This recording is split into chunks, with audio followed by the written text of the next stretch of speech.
Hello guys, welcome back to my channel do test and be confident. चलिए आज की video शुरू करते हैं। गाइस आज की वीडियो में हम लोग बात करेंगे Rajasthan contractual hiring to civil post rules 2022 के बारे में। जिसमें इस रूल ये जो आपका रूल है वो जो राजस्थान में जो 1,10,000 संविदा कर्मियों को जो रेगुलर होने के लिए कुछ रूल बनाए गए थे जो आपके वहाँ के जो सीएम है उनके द्वारा।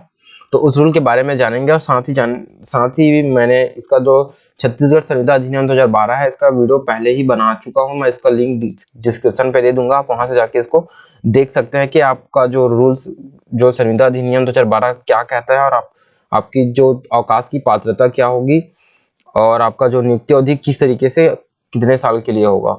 और चलिए जानते हैं कि छत्तीसगढ़ में भी क्या ऐसा कोई रूल बनने वाला है जो 1,80,000 कर्मचारी को रेगुलर करने के लिए भूपेश सरकार के द्वारा रेडी करेगा। तो चलिए जानते हैं वीडियो में। चलिए राजस्थान सरकार का जो नियम था कॉन्ट्रेक्चुअल बेस्ड वाला उसको देखते हैं। यहाँ पे विषय देख लीजिए। राज्य के समस्त निगम, बोर्ड, उपक्रम, विश्वविद्यालय, स्वायत्त शासित संस्थाओं में अनुबंध के आधार पर नियुक्त व्यक्तियों के संबंध में कार्मिक विभाग की अधिसूचना क्रमांक ये आपका दिनांक 11/1/2022 से जारी नियमों को अडॉप्ट करने बाबत यहाँ पे कहा गया कि उपरोक्त विषय अंतर्गत माननीय मुख्यमंत्री महोदय द्वारा वर्ष 2022-23 के बजट में बिंदु संख्या 128 की घोषणा की गई है। यहाँ पे उन्होंने घोषणा किया था कि हमारी सरकार संविदा कार्मिकों के हितों के लिए विशेष कदम उठाती रही है। इसी कड़ी में हाल ही में 11 जनवरी 2022 को Rajasthan contractual hiring to civil post rules 2022 लागू किए गए हैं। इसी के साथ ही पूर्व कार्यरत संविदा कार्मिकों की स्क्रीनिंग कर इन्हें भी नियमों के तहत लाए जाने का कार्य शीघ्र प्रारंभ किया जा रहा है। इसमें आप देख सकते हो सभी विभागों और नियम को जो है इसको मानने के लिए कहा गया है। और यहाँ पे लिखा गया कि उक्त परिप्रेक्ष्य में राजकीय विभागों में अनुबंध आधारित नियुक्ति एवं सेवा की शर्तों को विनियमित करने हेतु कार्मिक विभाग की अधिसूचना क्रमांक दिनांक 11/1/2022 के द्वारा Rajasthan contractual hiring to civil post rules 2022 पूर्व में ही जारी हो चुके हैं। उक्त की निरंतरता में समस्त प्रशासनिक विभागों को निर्देशित किया जाता है कि संलग्न दिशा निर्देशानुसार उनके नियंत्रणाधीन विभिन्न विभाग, बोर्ड या फिर उपक्रम, विश्वविद्यालय, स्वायत्त शासित संस्था द्वारा बजट घोषणा की क्रियान्वित हेतु Rajasthan contractual hiring to civil post rule 2022 को संबंधित स्वायत्त शासित संस्था के प्रथम बैठक में अडॉप्ट किया जाकर संविदा कार्मिकों की स्क्रीनिंग कर इन्हें भी नियमों के तहत लाए जाने का कार्य प्रारंभ किया जाएगा। इस यहाँ पे कहा गया है ओवरऑल कि जो Rajasthan contractual hiring to civil post rule है उसके तहत जो है संविदा कार्मिकों की जो विभिन्न संस्थाओं में कार्य कर रहे हैं उनका स्क्रीनिंग कर जो है मेल इस रूल के अंतर्गत इनको लाने का जो है प्रावधान किया जा रहा है। चलिए जानते हैं इसमें कौन कौन ये आपका जो है आपका 10 मार्च 2022 का डेट दिया गया यहाँ पे और देख सकते हो यहाँ पे 10/3/2022 का जो आपका मुख्य सचिव उषा शर्मा जी है वहाँ के उन्होंने इस पे साइन किया हुआ था। वैसे इसके कुछ रूल्स हैं, उस रूल्स देख लेते हैं। यहाँ पे देख लीजिए दिशा निर्देश। राज्य में विभिन्न विभागों, स्वायत्त निगमों में विभिन्न परियोजनाओं के क्रियान्वयन के लिए विशिष्ट अवधि के लिए संविदा पर कार्मिकों को रखे जाने एवं उनकी सेवा शर्तों के नियमन के लिए राजस्थान सिविल पदों पर संविदा पर रखा जाना नियम 2022 तथा Rajasthan contractual hiring to civil post rules 2022 जारी किए गए हैं। इन नियमों के तहत संविदा पर कार्मिक रखे जाने यानी नवीन अथवा पूर्व से नियोजित हेतु निम्नलिखित प्रक्रिया निर्धारित की जाती है। आपका पहला है राजस्थान सिविल पदों पर संविदा पर रखा जाना नियम 2022। इन नियमों के जारी होने के पश्चात संविदा पर रखे जाने वाले कार्मिकों के साथ ही इन नियमों के प्रारंभ होने की तारीख को नियुक्त संविदा कार्मिकों जिनका चयन सार्वजनिक विज्ञापन के माध्यम से आवेदन पत्र आमंत्रित किया गया हो पर लागू होंगे। दूसरा कहता है कि इन नियमों के तहत संविदा पर कार्मिक लगाए जाने से पूर्व वित्त विभाग से पद सृजित करवा जाना आवश्यक होगा। अतः सभी विभाग अपने अधीन परियोजनाओं कार्यक्रमों में संविदा के पदों की विस्तृत सूची तैयार कर वित्त विभाग से पद सृजित करवाएंगे तथा इन नियमों के नियम 4 के द्वारा प्रदत्त शक्ति के अनुसार ऐसे पदों को अधिसूचित करेंगे। इस नियम में आपको पहला नियम कहता है कि राजस्थान सिविल सेवा में जितने भी लोग कार्य कर रहे हैं जो कॉन्ट्रेक्चुअल बेस पे जो काम कर रहे हैं उनमें जो है सार्वजनिक विज्ञापन के तहत अगर उनका चयन किया गया है जो संविदा कर्मचारी हैं उनका अगर सार्वजनिक विज्ञापन के तहत उनका चयन किया गया है, तो ये जो रूल्स है the Rajasthan contractual hiring to civil post rule 2022, ये उन लोगों पर लागू होगा है जो सार्वजनिक रूप से विज्ञापन के माध्यम से चयनित हुए हैं। दूसरा रूल कहता है, दूसरे रूल में ये कहा गया है कि जितने भी विभाग हैं या फिर कार्यक्रम संचालित हैं उसमें जितने भी कर्मचारी संविदा रूप से काम कर रहे हैं उनका जल्द से जल्द जो है आपका वित्त विभाग से जो है आपका स्वीकृति करने के लिए उनसे उनका जो है जानकारी मांगा गया है।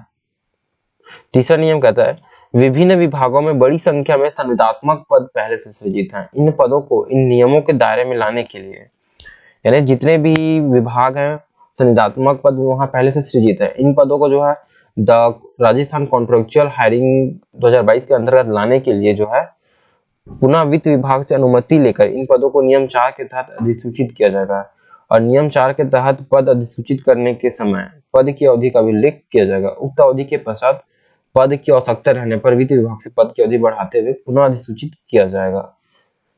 यहाँ पे समय की बात कर रहा है कि कितने साल तक जो आपका काम किए हैं उस तरीके का जो कुछ है इनका कहना। अब चौथा नंबर बात करते हैं, जो संविदा कार्मिक सार्वजनिक विज्ञापन के माध्यम से आवेदन की प्रक्रिया के माध्यम से चयनित होकर इन नियमों के प्रारंभ होने की तिथि से पहले से नियोजित है, उन्हें विभाग द्वारा वित्त विभाग से पद सृजित करवाने एवं अधिसूचित करने के पश्चात इन नियमों के तहत निर्धारित प्रारूप में आदेश जारी करते हुए पुनः अनुबंधित किया जाएगा।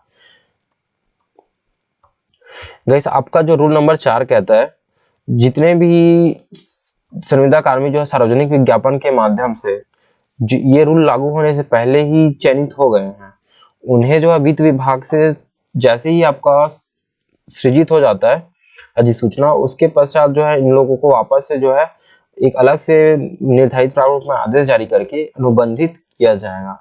मतलब जितने भी पहले से कर्मचारी जो संविदा में काम कर रहे हैं और ये नियम अभी लागू हो रहा है, तो इस नियम का जो लागू होने से पहले जितने काम कर रहे थे तो उसको वित्त विभाग से जो है आपको मंजूरी मिलने के बाद अलग से अधिसूचना जारी करके इन्हें इसी नियम के तहत लाया जाएगा। आपका 5वां कहता है पहले से रखे गए संविदा कार्मिकों को इन नियमों के तहत आदेश द्वारा रखे जाने के पश्चात इसे नवीन संविदा माना जाएगा। और ये 5वां नंबर का जो कह रहा है कि इसमें जो पहले से जो रखे गए संविदा कार्मिक है अगर इस नियम के तहत आते हैं, आदेश जारी करके लाते हैं, तो उन्हें जो है नवीन संविदा माना जाएगा। यानी मतलब जो अभी नए बेस से माना जाएगा। अगर वो कितने भी पुराने हैं तो उन्हें एक नया संविदा माना जाएगा। और पुरानी संविदा जो है सेवा के आधार पर वेतन नियतन के संबंध में प्रशासनिक विभाग द्वारा वित्त विभाग की सहमति से निर्णय लिया जाएगा। यानी अगर उनके वेतन से संबंधित जितने भी बातें होंगी वो वित्त विभाग से और प्रशासनिक विभाग से निर्णय लेने आपसी सहमति के बाद ही निर्णय लिया जाएगा। आपका नियम नंबर 6 कहता है इन नियमों के प्रारंभ होने के पश्चात किसी भी संविदात्मक पद पर नियुक्ति सार्वजनिक विज्ञापन करने के पश्चात एवं पूर्व निर्धारित पारदर्शिता भर्ती प्रक्रिया के अनुसार आरक्षण प्रावधानों के पालन करते हुए की जाएगी। यानी जितने भी संविदात्मक पद है उनका जो आपका नियुक्ति है वो सार्वजनिक विज्ञापन के तहत होना चाहिए और आरक्षण का जो जितना भी रोस्टर्स होते हैं उसका पालन करते हुए होना चाहिए। और इन नियमों में ये आरक्षण जो है लागू होना चाहिए। जैसे कि यहाँ पे देख सकते हो ये अनुसूचित जाति के 16%, अनुसूचित जनजाति के लिए 12%, अन्य पिछड़ा वर्ग के लिए 21% और अति पिछड़ा वर्ग के लिए 5%, जो आर्थिक रूप से कमजोर वर्ग है उनके लिए 10%। इस तरीके का जो है इनका आरक्षण रोस्टर है राजस्थान की बात, ठीक है। और यहाँ पे 8वें नंबर की बात करते हैं। 8वें नंबर में आपका संविदा पदों पर नियुक्त कार्मिक को वित्त विभाग की सहमति उपरांत प्रशासनिक विभाग द्वारा निर्धारित एक निश्चित वेतन प्रदान किया जाएगा। और आपका 9 नंबर की जो आपको बोल रहा है उपरोक्त दिशा निर्देशों के क्रम में संविदा कार्मिकों के नियमन की क्रियान्विति हेतु निम्नांकित तालिका में उल्लेखित की गई है। निर्धारित अवधि में आवश्यक रूप से कार्रवाई पूर्ण की जानी सुनिश्चित की जाएगी। कैसे ये जो है आपका अपने संबंधित विभाग को जो है इस नियम को लागू करने के लिए जो तिथि दिया गया है वो है। इस तरीके से जो है इसमें जो है आपका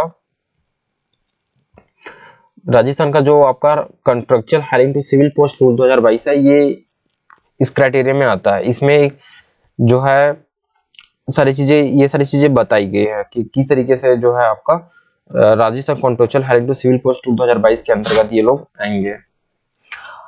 वैसे आई होप आपको ये वीडियो पसंद आई होगी, और मैं इस पीडीएफ का लिंक नीचे डिस्क्रिप्शन में दे दूंगा, आप वहां से जाकर इसे अच्छे से और पढ़ सकते हैं, क्योंकि ये जो है आपका इसका जो जो आपका शब्द होते हैं और वर्ड्स होते हैं बहुत ही टफ होते हैं, जो गवर्नमेंट के जो जितने भी आदेश निकलते हैं इस तरीके के, तो इन्हें थोड़ा समझ पाना मुश्किल होता है, और आप बेशक अच्छे से समझ पाओगे थोड़ा सा अगर आप खुद पढ़ोगे तो।